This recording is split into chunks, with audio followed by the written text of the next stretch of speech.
நண்பர்களே, நேசமேயர்களே வணக்கம்.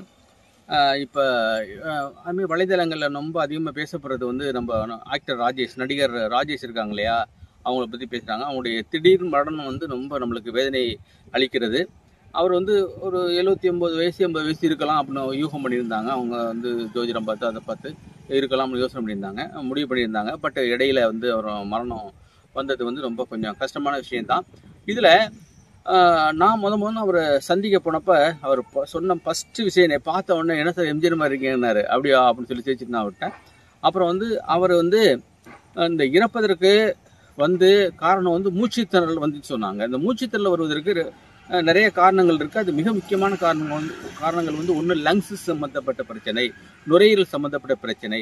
அப்போ நுரையீரல் சம்மந்தப்பட்ட பிரச்சனைனா LU6ங்கிற அக்குபஞ்சர் பாயிண்டில் அழுத்தம் கொடுத்தா சரியாக போயிடும். அதாவது எப்படி பண்ணணும்னு சொன்னால், இந்த முழங்கால் மடிப்பிறகு இருக்கு இல்லையா, அது 4 விரல், ஒரு கட்டை விரல் இன்னொரு கட்டை விரல் வச்சு நல்லா அழுத்தம் கொடுத்தாலே அந்த மூச்சுத்திணறல் சரியாக போயிடும். ஆனால் இதயம் சார்ந்த மூச்சுத்திணறல் வரும். இதயத்தில் ஏதாச்சும் பிரச்சனை இருந்துன்னு சொன்னால அப்போ வந்து ஒரு மூச்சுத்திணறலும், அது வந்து H9 அப்படிங்கிற அக்குபஞ்சர் பாயிண்ட்ஸ் இருக்குது. இந்த இடத்துல நல்லா அப்படி அழுத்தம் கொடுத்துட்டு உடனே இமீடியட்டாக கொண்டு அவங்க ஆஸ்பத்திரியில் வந்து சேர்க்கணும். ஸோ இவங்களுக்கு வந்து மூச்சுத்திணறல் வந்துட்டு ஆஸ்பத்திரியில் சேர்க்கிற அளவுக்கு அவங்களுக்கு வந்து அவகாசம் இல்லாமல் போனது ரொம்ப கவலைக்குரிய விஷயம். அவர் ஆன்மா சாந்தி அடைய எல்லாம் வல்ல இறைவனை பிரார்த்திக்கிறேன். அவங்க வந்து பார்த்திங்கன்னா நம்ம நேசம் ஹேர் டை, நேசம் ஹேர் ஆயில்லாம் தான் பயன்படுத்திக்கிருந்தாங்க. ரொம்ப சந்தோஷப்படுவாங்க என்னை பார்த்து. பட் அவர் கடைசி வரைக்கும் என்னை பேட்டி எடுக்க முடியாத சூழ்நிலை அமைஞ்சு போயிடுச்சு. இருந்தாலும் அவருடைய ஆன்மா சாந்தியுடைய எல்லாம் இறைவனை பிரார்த்தனை செய்கிறேன். இப்போ எங்கள் ஊர்லேருந்து அவங்க ஊர் பார்த்திங்கன்னா கிட்டத்தட்ட ஒரு 20 கிலோமீட்டர் அப்படி தான் இருக்கும்.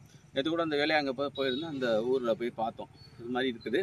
அதனால ஒரு அவசர காலத்தில் இந்த லங்ஸ் சார்ந்த நோய் என்றால் LU6ஐயும், இதயம் சார்ந்த நோய்கள் என்றால் H9ஐயும் இப்போ அழுத்தம் கொடுத்துட்டு உடனே ஆஸ்பத்திரிக்கு கூட்டு போயிட்டு அந்த உயிரை காப்பாற்றணும். நன்றி. நேசம் நேயர்களே வணக்கம். இது வந்து பாத்தீங்கன்னு சொன்னா நம்ம நேசம் ஹேர் ஆயில். இந்த ஹேர் ஆயில பயன்படுத்தின்னு சொன்னால் முடி உதிர்வது தடுக்கும், முடி முளைக்க ஆரம்பிக்கும், முடி திக்கா இருக்கும், பலபலன் இருக்கும், டேண்ட்ரஃப் வந்து போயிடும். சோ இது வந்து பாத்தீங்கன்னு சொன்னா நேசம் ஷாம்பு, இதை வந்து ஆலோவேரா ஷாம்பு, இதை பயன்படுத்துறதுனால முடி பளபளப்பாக இருக்கும், டேண்ட்ரஃப் போயிடும், நல்ல ரிசல்ட் கிடைக்கும், முடி உதிர்வதை தடுக்கும்.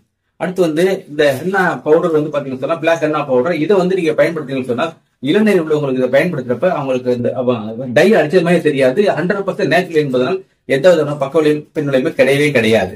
அடுத்து வந்து பாத்தீங்கன்னா நேசம் மூலமாக 4 புத்தகங்கள் எழுதியிருக்கோம். இது ஒரு புத்தகம். இந்த புத்தகத்துல அக்குபஞ்சரை பத்தி இருக்கும். அடுத்து வந்து இது டிப்ளமோ அக்குபஞ்சருக்காக வடிவமைக்கப்பட்டது.